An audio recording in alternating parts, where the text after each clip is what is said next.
Hello guys, good morning. ৰাতিপুৱা এয়া পুৰি লগত ব্ৰেকফাষ্ট হ'ব ৰঙালাও জিকা আলু মটৰ এয়া চব্জি হ'ব পুৰি লগত খাবা এই তেল দিলোয়ে মই লুকিয়া ভাজা হৈ গ'ল এতিয়া চব্জিটো ভাজো আৰু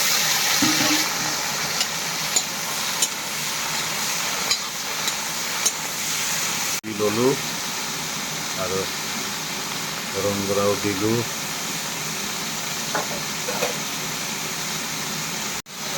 জিৰা গুড়াও দি ললো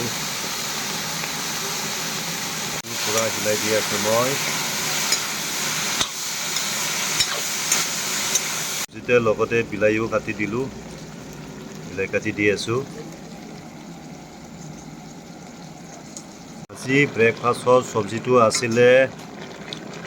ৰঙালাও জিকা আলু আৰু মটৰ আৰু বিলাহী লগতে মছলা পাতি দি ধুনীয়াকৈ বনাইছোঁ প্ৰায় হৈছে প্ৰায় চব্জি বনোৱা আজি বহুত ধুনীয়াকৈ বনাইছোঁ দেই খাই কিন্তু বঢ়িয়া লাগিব আজি টেষ্ট লাগিব খাই